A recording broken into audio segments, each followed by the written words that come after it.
सभी साथियों को मेरा नमस्कार। मैं दीप नारायण सिंह, शिक्षा मित्र। आज एक महत्वपूर्ण बात बताने के लिए मीडिया पे उपस्थित हुआ हूँ। जैसा कि सभी को ज्ञात है कि 2015 में 12 सितंबर 2015 में शिक्षा मित्रों का समायोजन हाईकोर्ट के द्वारा निरस्त हो गया था। आनन फानन में शिक्षा मित्र के संघ के पदाधिकारी सुप्रीम कोर्ट गए और स्टे लिया, और 2 साल बस सुप्रीम कोर्ट के द्वारा वहाँ से भी समायोजन को निरस्त कर दिया गया, जो कि 25 जुलाई 2017 था। लेकिन कोई भी शिक्षामित्र ये जान ना पाया कि वह शिक्षा मित्र का समायोजन निरस्त किया गया था। तो उसमें एक कंडीशनल स्टे दिया गया था, जिसमें कि हमें समय सीमा दी गई थी कि हम उस समय सीमा में अपनी योग्यता को अर्जित करें। और कोर्ट ने यह साफ साफ कहा था कि अगर हम यह योग्यता अर्जित कर लेते हैं तो यह जो आदेश है हाई कोर्ट का वह उन पे लागू नहीं होगा, और जो नहीं कर पाते हैं यह आदेश उन्हीं पे लागू होगा। लेकिन अज्ञानता के बस कुछ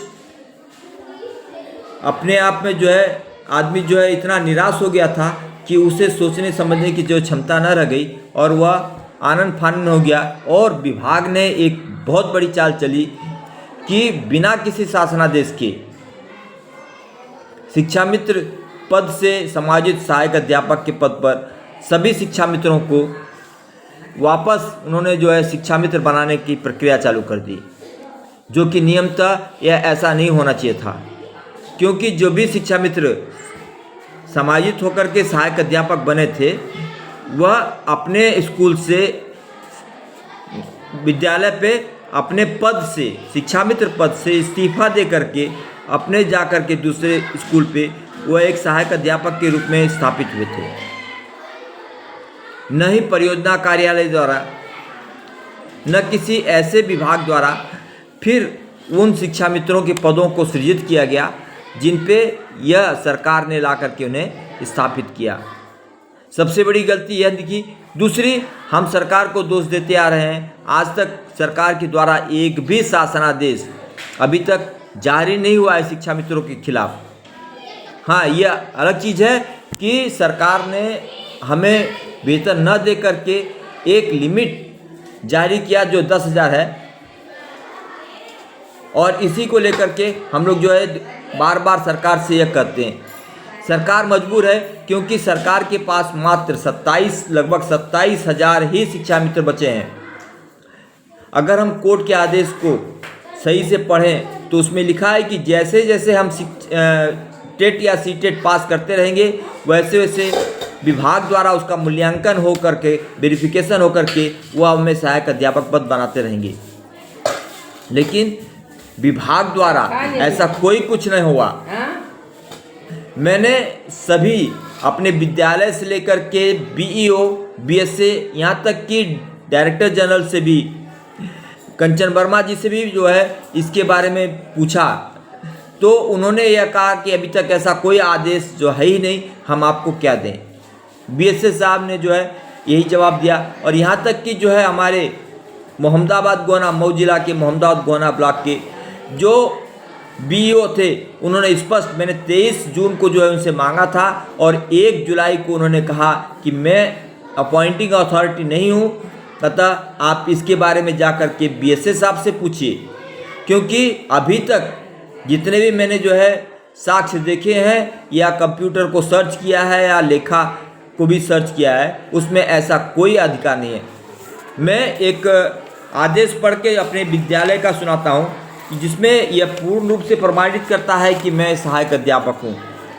यह प्रमाण पत्र मेरे प्रधानाध्यापिका द्वारा दिया गया है, जिसमें यह लिखती हैं कि प्रमाणित किया जाता है कि जिला बेसिक शिक्षा अधिकारी मऊ के पत्रांक संख्या 1165/1174/252 2015-16 दिनांक 30/4/2015 में निर्गत शासनादेश संख्या 2253/79/5/2014 280/98 दिनांक 19/6/2014 एवं शासनादेश संख्या 2554/79/5/2014 282/98 दिनांक 30 जून 2014 के अनुक्रम में श्री दीपनारायण सिंह ने सहायक अध्यापक के पद पर दिनांक 1/5/2015 समाहित होकर के समय 8 बजे कार्यभार ग्रहण किया।